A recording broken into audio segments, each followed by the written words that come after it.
Do you think that what is true is an objective fact or more subjective and personal? Subjective and personal. So, like, what's that? Subjective and personal. Okay, like, for example, I have my truth, you have your truth. Yeah, sort of 100%. thing, There's two sides to every story. Okay. So there's no, like, objective truth, it's more just, like, people's, like, interpretations. Well, I think that they can't say someone cheats on someone. That is an objective truth that they've cheated, but I think that there's reasons behind that, and there's two sides to the story leading up to it. So I do think that everyone has their own subjective truth, and I think it's important for couples to listen to each other's truths as well. Let's talk about the correct way to handle a fight or an argument with your girlfriend. Hypothetical situation. Let's say you decide to go camping for the weekend. By yourself or with the boys, your girlfriend gets upset at you, saying that she feels neglected and abandoned. She starts to level accusations at you, and you can feel an argument brewing. How are you meant to handle this situation? To begin with, it's extremely important that you don't ignore it or act above it all. No one is perfect. Emotions are a normal part of life, and it's natural for disagreements to arise. The quality of a relationship cannot be measured by whether or not conflict arises, but on how two people in a relationship handle the conflict when it does arise. Sometimes I will hear people say, me and my girlfriend never fight, as though this is some kind of positive, as though this indicates just how healthy and functional their relationship is. I don't see it that way. In fact, 99% of the time, I would say that it indicates something is very wrong because one or both of them are doing some heavy repression. In a relationship, sometimes you will be emotionally triggered by her actions. That's normal. Sometimes she will be emotionally triggered by your behavior.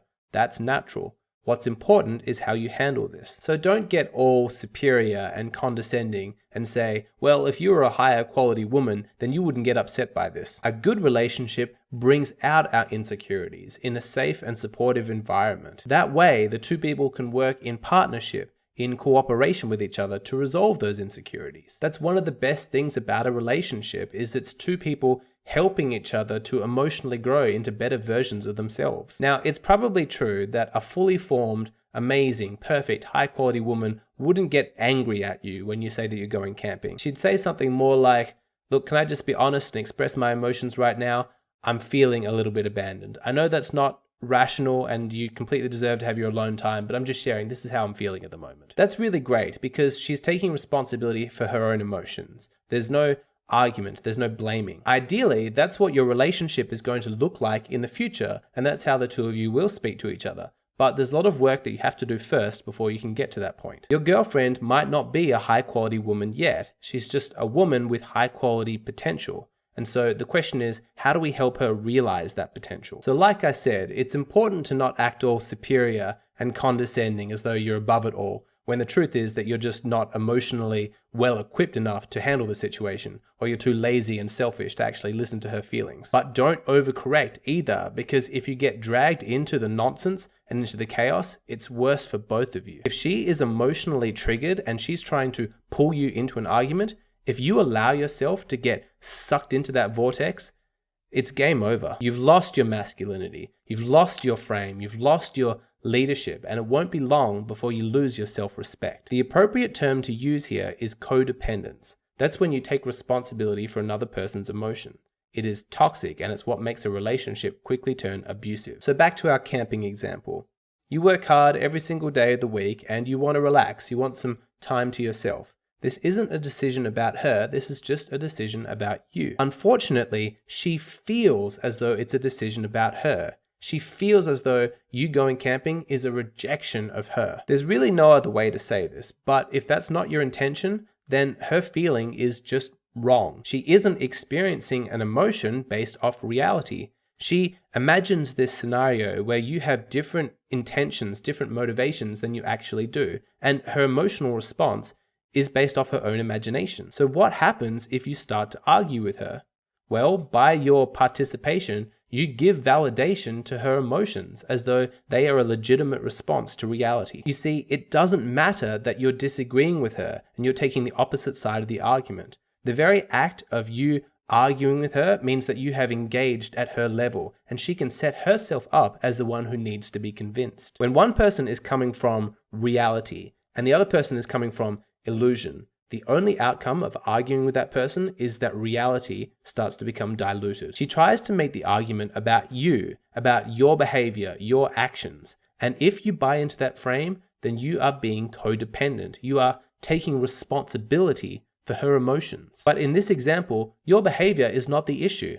Her emotional response is. Maybe she was abandoned by her father and this whole situation is bringing up past trauma. Maybe she's triggered because she's had relationships in the past where she felt neglected. Maybe she's just insecure about your relationship and she doesn't feel worthy of you and she's looking for some reassurance that you still find her interesting and desirable. So you need to reject the nonsense. Just completely look past all of her attempts to try and make this about you and your behavior. This is about her and her emotional response. So sit down with her very patiently, very calmly and say, I can see that you're upset. I can see that this is really, really affecting you emotionally. Please tell me what you're going through. I really want to understand. Now, when somebody is feeling insecure, it comes with this emotional sense of vulnerability, and it can be quite frightening. So don't be surprised if, in the short term, she keeps up her attacks on you as an attempt to try and, maintain control of the situation. She'll say things like, you do this, and you're always doing that, and why are you always choosing this? Don't take the bait. This isn't about you.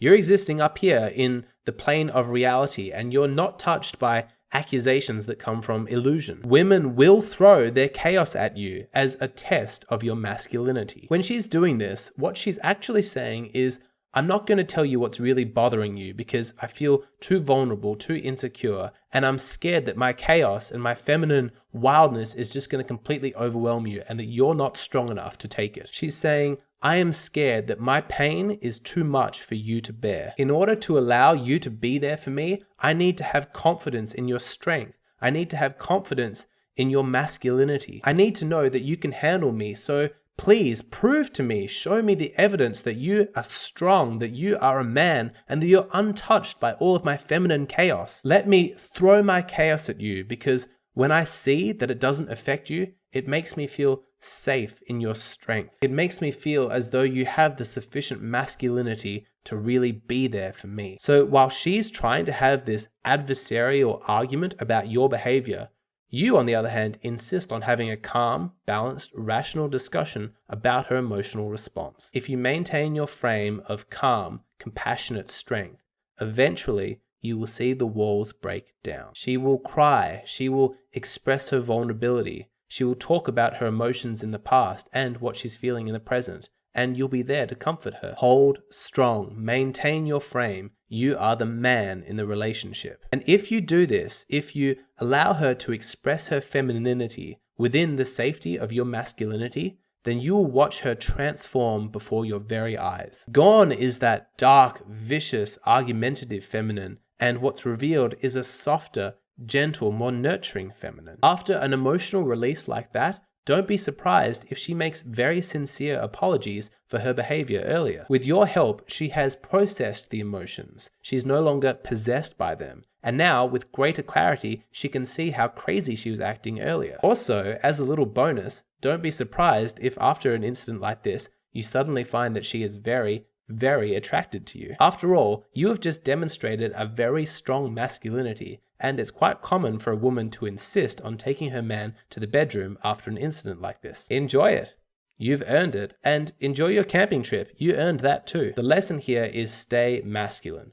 Don't leave reality and don't be codependent. As you lead by example, she will continue to grow and learn, and situations like this will become far less common. She will be inspired by you, by your behavior. You are acting from a place of integrity. You are setting the example as a high quality man, and she will be inspired by that, by your actions, your behavior, to also become the best possible version of herself.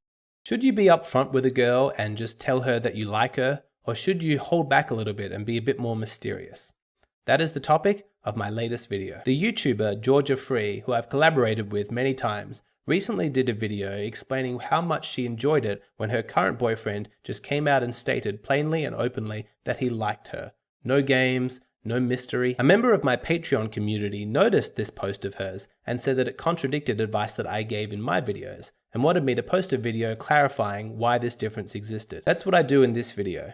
In this video, I explain why what happened in Georgia's relationship and what worked for her boyfriend isn't likely to work for most men. I also talk about the times where it is important and absolutely essential for you to be upfront and honest about your feelings. I explain why holding back and being a bit more mysterious isn't some tactic or manipulative ploy that you should be using, but a genuine reflection of your internal state. And lastly, I explain the important difference between pursuing a girl and sharing your feelings with her. If you're confused about when to tell a girl that you like her, or you're just interested to find where my advice deviates from Georgia Freeze, then this is the video for you. Right now, for every video that I post on YouTube, I post an additional bonus video on my Patreon page.